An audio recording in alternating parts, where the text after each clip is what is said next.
What would it be like to be fully open to life? If no matter what happened, there was no resistance in you. But you still acted in accordance with goodness.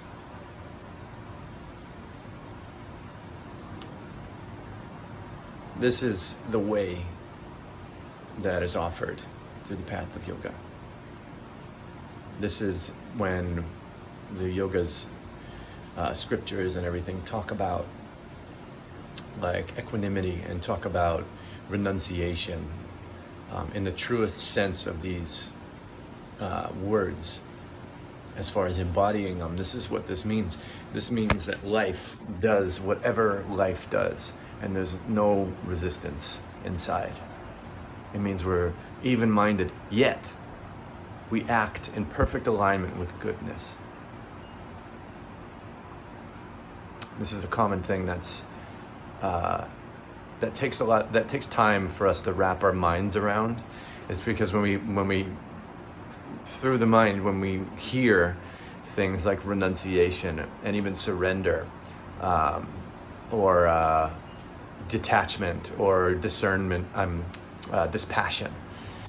When we hear these types of things, there's resistance to that because we're programmed to resist things.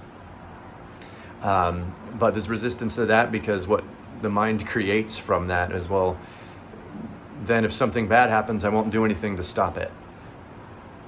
And that's not true at all. In fact, it's the opposite. Because we're open, we're able to see things clearly, and we're able to act and react in ways that are indeed aligned. Because the space that is equanimous, the space when we talk about renunciation, it's renunciation of the will of the mind and surrender to the will of the heart.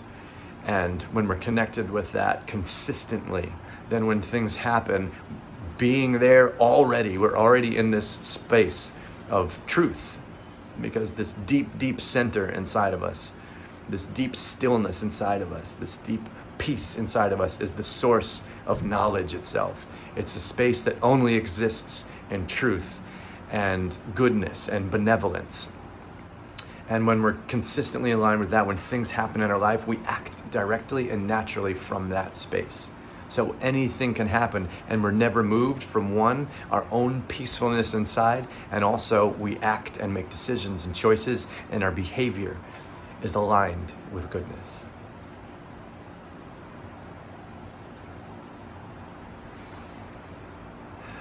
Blessings, friends.